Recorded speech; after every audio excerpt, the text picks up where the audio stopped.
Hello friends, मैं सुनील आपका आपके अपने YouTube channel Faizabad education academy पर आपका स्वागत करता हूं। तो आज हम पढ़ने वाले हैं सिंपल इंटरेस्ट। तो आइए सीखते हैं सिंपल इंटरेस्ट होता क्या है। देखिए, सिंपल इंटरेस्ट जिसे हिंदी बोलते हैं साधारण ब्याज, होता क्या है? PRT/100। ये हमारा सिंपल इंटरेस्ट निकालने का फॉर्मूला होता है। तो बेसिकली होता क्या है, ये फॉर्मूला बना कहाँ से है? तो जो है दर होती है हमारी 100 रुपये पर मिलने वाली ब्याज, एक साल में 100 रुपये पर मिलने वाली ब्याज।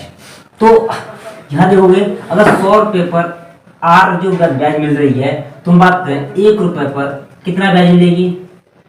तो 100/100। और अगर बात करें पी रुपये पर, अगर 1 रुपये में R/100 है तो पी रुपये पर कितना ब्याज मिलेगी? P/R/100। और ये मिल रही है एक साल में। तो आपको पता है कि सिंपल इंटरेस्ट हर साल बराबर मिलती है, तो अगर एक साल में P/R/100 मिल रही है तो T साल की बात करें कि T ईयर में कितना मिलेगा? तो PRT, T गुना हो जाएगा 100। यह आपका होता है SI बराबर। आप समझना होगा कि SI का फॉर्मूला बना कैसे है। और आपको याद रखना है कि जो अमाउंट होता है, अमाउंट बराबर मिश्र धन होता है आपका। जो पैसा आपने उधार लिया उसमें ब्याज लगाकर जो कुछ वापस किया वो आपका कहलाता है अमाउंट। अमाउंट को हम ए से दिखाते हैं। तो अमाउंट क्या होता है? प्रिंसिपल, जो आपने पैसा उधार लिया, और एसआई मतलब ब्याज, जो आपने प्रिंसिपल में जो पैसा आपने उधार लिया उसमें जो ब्याज लगाकर जो वापस किया उसे कहते हैं हम अमाउंट। देखिए, हमें सीखना कितना है, हमें इस फॉर्मूले का इस्तेमाल बहुत कम करना है। इस्तेमाल हम इसका करेंगे। क्या 100 रुपये में मिलने वाली ब्याज क्या होती है? हमारी दर होती है। अगर इतना आपको समझ आया होगा कि आपका फॉर्मूला बना कैसे है। कह रहा है कि 150 रुपये ब्याज प्राप्त करने के लिए कितने रुपए को 6 महीने के लिए 4% वार्षिक दर से साधारण ब्याज पर देना होगा। तो ये कह रहा है आपको ब्याज चाहिए 150 रुपये, ठीक है। दर दे रहा है 4% और टाइम दे रहा है 6 माह। तो देखिए, पूछा आपसे प्रिंसिपल, तो पहले हम फॉर्मूले से करते हैं, फिर आपको हम डायरेक्ट बताएंगे क्या करना कैसे है। तो देखिए, SI बराबर क्या होता है? PRT/100 का फॉर्मूला होता है। तो इसमें P आपसे पूछा है, SI आपको दी हुई है, टाइम आपको दिया हुआ, दर आपको दी हुई है। तो इसमें लगाओगे 150 आपका ब्याज है, P आपसे पूछा है, दर आपको 4% दी हुई है, टाइम आपको 6 माह दिया है। लेकिन हमारी जो दर होती है हम सब वार्षिक होती है, हम सब एक साल में बात करते हैं। तो यहाँ भी हमें ये मंथली नहीं, हमको ईयरली बात करनी होगी। तो 6 माह को ईयर में कन्वर्ट करोगे, कितना हुआ? 1/2 वर्ष, कितना हुआ? तो यहाँ लगाओगे 1/2 वर्ष अपॉन क्या होता है 100। ये आपको PRT आपने लगा दिया। इसका अप्लीकेशन करोगे, इससे काटोगे 2 बार, इससे काटोगे 50 बार, इधर का मल्टीप्लाई कर दोगे तो P बराबर कितना आएगा आपका? 7500। ये आपका प्रिंसिपल है। आगे आप लोगों को समझ में आया होगा। एक बार दोबारा बताता हूँ कि आपको ब्याज दिया था 150 रुपये, प्रिंसिपल आपसे पूछा था, दर दी थी 4% और वर्ष दिया था, टाइम दिया था 1/2 वर्ष या 6 माह। तो 1/2 वर्ष यहाँ से आपने कैलकुलेशन की तो आपका प्रिंसिपल निकल आया 7500 रुपये। ये आपका प्रिंसिपल है। लेकिन अगर इसी को हम और अच्छी तरीके से करना, जल्दी करना चाहें तो किस तरीके से कर सकते हैं? तो जैसा मैंने आपको बताया था कि दर होती क्या है, एक साल में 100 रुपये पर मिलने वाली ब्याज। तो यहाँ पर 4% है। अगर हमने प्रिंसिपल 100 मान लिया तो एक साल में ब्याज कितनी मिलती? 4% दर है तो 4 रुपये ब्याज मिलती है। लेकिन यहाँ पर सिर्फ 6 माह की बात कर रहा है, हाफ ईयर बात कर रहा है, आधे साल की। तो 4 रुपये एक साल में मिल रहा है तो 6 महीने में कितना मिलेगा? आधा मिलेगा, मतलब 2 रुपये, ठीक है। अब कह रहा है 2 रुपये हमारे अकॉर्डिंग ब्याज मिल रहा है। लेकिन क्वेश्चन बोल रहा है कि 150 रुपये ब्याज मिल रहा है। 2 की वैल्यू 150, तो 1 की वैल्यू 75, तो 100 की वैल्यू कितनी आएगी आपकी? 7500। ये आपका आंसर है। आगे आप लोगों को समझ में आया होगा। आगे बढ़ते कि 9000 रुपये पर 4 वर्ष में 5% दर से कितना साधारण ब्याज मिलेगा। तो देखिए, ये कह रहा है आपको प्रिंसिपल दिया हुआ है 9000 रुपये, दर दी हुई है 5% और टाइम दिया हुआ है 4 साल, ठीक है। तो आप उसको P अपना फॉर्मूला लगा सकते हो, PRT/100 बराबर SI। तो उससे कर सकते हो। लेकिन हम इसे अगर स्मार्ट अप्रोच से करना है तो करना कैसे है, आपको जैसे मैंने बताया कि ब्याज आपकी जो साधारण ब्याज है हर साल बराबर मिलती है। तो अगर हम परसेंट की बात करें तो 100 रुपए पर मिलने वाली ब्याज क्या दर होती है, और वो कितना है 5 रुपए, 5%। तो हम कह सकते हैं 100 रुपए पे एक साल में 5% मिलेगा, मतलब 5 रुपए मिलेगा, दूसरे साल 5 मिलेगा, तीसरे साल 5 मिलेगा, चार साल 5 मिलेगा, मतलब 5 5 5 4 साल तक मिलेगा। तो हम बात करें तो मतलब टोटल मिलेगा कितना, अगर 5% हर साल मिल रहा है तो 4 साल में कितना ब्याज मिल जाएगा 20%, बुरा हो जाएगा 5%, 5%, 5 5 20% हो जाएगा। तो आपको पता है सिर्फ 20% आपको दर मिलेगी, ब्याज मिलेगी टोटल। तो सिंपली करना क्या है, 9000 का आपको सिर्फ 20% ही निकालना था और कुछ नहीं। तो ये क्यों बढ़ जाएगी, 9 दूनी 18, आपका आंसर आ जाएगा 1800। आपका ये आंसर है। अभी आप लोग समझ पाए होगा, करना कुछ नहीं है, सिर्फ हम टाइम को और दर को एक साथ कैलकुलेट कर लेते हैं, क्योंकि हमें पता है कि ब्याज हमारी हर साल बराबर मिलती है। अगर हमारी दर जो दी है 100 रुपये पर मिलने वाली ब्याज दर होती है, दर हमारे हर साल बराबर मिलेगी क्योंकि ब्याज बराबर मिलती है। अगर 5% पहले साल मिल रही है तो दूसरी साल 5%, तीसरी साल 5%, चौथी साल 5%, तो 5 5 5 5 4 साल मिलेगी तो कितना हो जाएगा 20%। तो यहाँ बार गिनना नहीं है, तो सिंपली मल्टीप्लाई कर दो तो आपका डायरेक्ट निकल आएगा, कितना ब्याज मिलेगा 20%। सिर्फ 9000 का 20% निकालना था तो आपका आंसर आ गया 18000। ये आपका आंसर है। आइए आप लोग समझ आएगा। अगला क्वेश्चन कह रहा है, क्वेश्चन नंबर 3, 6000 रुपए 2 साल में 6600 हो जाते हैं तो 8000 रुपए 3 साल में कितना हो जाएगा। तो देखिए कह रहा है 6000 रुपए 6600 रुपए हो जाते हैं आपके 2 साल में, ठीक है। अगर 6000 रुपए 2 साल में 66 हो जाते हैं तो ब्याज कितना मिल रहा है 600 रुपए, तो ब्याज कितना मिलेगा 600 रुपए। 6000 रुपए पर 2 साल में 600 रुपए है, तो हम बात करें एक साल में कितना मिलेगा आपको। अगर 2 साल में है तो एक साल में आधा मिलेगा क्योंकि बराबर मिलता है पर साल। तो 6000 रुपए पर 300 रुपए मिल रहा है, तो 1000 रुपए की बात करें तो 1000 रुपए पर एक साल में कितना ब्याज मिलेगा। अगर 6 से भाग कर देंगे तो आपको 50 रुपए मिलेगा। बात कर रहा है कि वो 8000 रुपए पर कितना ब्याज मिलेगा, तो 1000 पर 50 है तो 8000 रुपए पर एक साल में कितना ब्याज मिलेगा। 8 से मल्टीप्लाई किया तो इधर भी करोगे 8 40, 400 रुपए एक साल में। जबकि ये क्वेश्चन पूछ रहा है कि 3 साल में कितना मिलेगा। अगर 400 रुपए 8000 रुपए पर एक साल में मिल रहा है, 3 साल में कितना मिलेगा भाई 3 साल लग कर रहा है, टाइम 3 गुना कर रहा है तो आपकी ब्याज भी 3 गुना हो जाएगी। तो 4 3 12, 1200 ब्याज मिल जाएगी। तो कितना हो जाएगा 8 अमाउंट पूछ रहा है, 8000 रुपए का प्रिंसिपल है और 1200 रुपए की ब्याज हो जाएगी, कितना हो जाएगा 9200। ये आपका आंसर है। अभी आप लोग समझ में आया होगा। चाहो तो आप फॉर्मूला लगा के इस्तेमाल कर सकते हो, यहाँ से तुम दर निकाल सकते हो। अगर फॉर्मूला लगाओगे तो आपको पता है 6000 रुपए पर एक साल में 300 ब्याज मिल रहा है,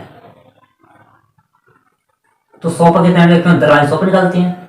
तो यहाँ से निकालोगे, ये दूरी दूरी कट जाएंगी, इससे काटो ये कट जाएगी, इससे काटोगे तो 5%, दर आपकी कितनी आ गई 5%। तो कह रहा है 8000 रुपए पर 5% दर से 3 साल में कितना ब्याज मिलेगा। कट जाएगा 5 या 15 15 टे 120, कितना ब्याज मिलेगा 1200। अमाउंट पूछ रहा है 8000 रुपये आपका प्रिंसिपल था और 1200 आपको ब्याज मिली है, तो कितना अमाउंट हो जाएगा आपका 9200। यह आपका आंसर है। तो आइए बढ़ते हैं नेक्स्ट क्वेश्चन पर। अगला क्वेश्चन आपका कह रहा है कि कोई धन 80 सालों में 5 गुना हो जाता है तो ब्याज की दर याद कीजिए। तो देखिए अगर कभी भी आपको, आपका ये क्वेश्चन है क्वेश्चन नंबर 4, कभी भी आपको किसी को साधारण ब्याज क्वेश्चन में कभी आपको प्रिंसिपल मानना हो, तो अगर आपको दर दी है या आपसे दर पूछी है तो प्रिंसिपल मानना है तो आप 100 मानने, क्योंकि दर हमेशा 100 पे निकालते हैं। तो ये कह रहा है कोई धन है 100 से 5 गुना, मतलब कितना हो गया 500 हो गया, वो भी कितने सालों में 80 सालों में, ठीक है। तो आपको ब्याज दे रहा हूं, ब्याज कितना मिला आपको 400, 100 से 500 हो गया तो अब 400 ब्याज मिला है, 80 सालों में मिला है तो एक साल में कितना मिलेगा, यहां से काट दोगे और 8 से काटोगे 40, कितना मिलेगा आपको 5 रुपए मिलेगा एक साल में। और 100 रुपए में मिलने वाली ब्याज क्या होती है आपकी दर। ये आपका आंसर है। आइए आप लोग समझ में आया होगा। क्वेश्चन बोल रहा है कि कितने समय बाद साधारण ब्याज 12% की दर से स्वयं का दोगुना हो जाएगी। तो बात कर रहा है जो 12% स्वयं का दोगुना, मतलब 100 से दोगुनी का कर रहा है तो कितना हो जाएगा 200। कितने वर्षों, कितने परसेंट से 12% से, ठीक है। तो पूछा कितने समय में, देख रहा है 100 से 200 हो गया, कितना ब्याज मिला 100।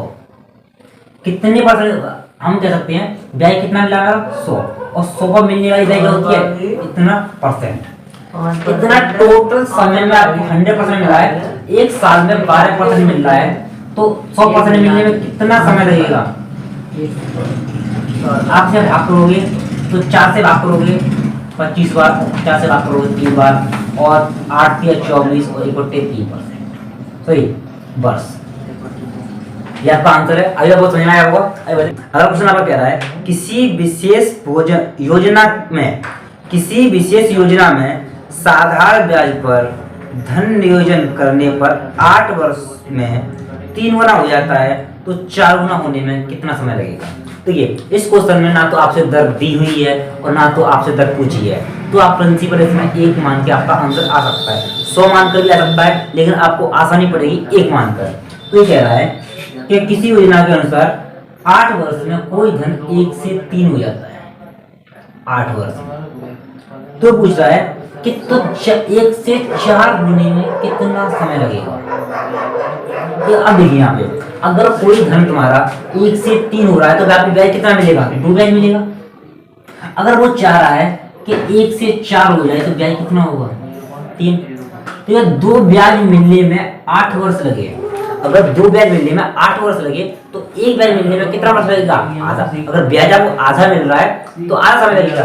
तो 2 ब्याज मिलने में 8 साल लगे तो 1 ब्याज मिलने में 4 साल, और 3 ब्याज मिलने में कितना समय लगेगा, 3 गुना मतलब 12 साल। ये आपका आंसर है। अगले आप लोगों को समझ में आया होगा। अब नेक्स्ट क्वेश्चन बोल रहा है वह धनराशि जिस पर साधारण ब्याज उस धनराशि के बराबर है तदनुसार वह अवधि कितनी होगी जिसमें ब्याज दर और समय की अवधि समान हो। तो देखिए ये कह रहा है कि अगर आपका ब्याज प्रिंसिपल और ब्याज दोनों बराबर है तो आप देख रहे हो अगर प्रिंसिपल 1 है ब्याज भी 1 है तो देख रहे हो कितना हो गया 100%, मतलब आपको 100% मिला है। और इसने ये भी बोला है कि जो टाइम और दर भी बराबर है, तो कह सकते हैं ये इसमें तुम्हारा टाइम और दर दोनों होंगी। तो यहाँ देखोगे टाइम तो बराबर है, तो आपसे इसमें पूछा है कि कितने वर्ष पूछ रहा है, तो टी और आर बराबर है तो यहाँ रखोगे तो कितना हो जाएगा t² बराबर कितना आएगा 100, क्योंकि टाइम और दर बराबर है तो दोनों मल्टीप्लाई करोगे कितना हो जाएगा t² हो जाएगा। तो t का मान कितना आएगा 10 साल। ये आपका आंसर है। आइए आप लोगों को समझ में आया होगा।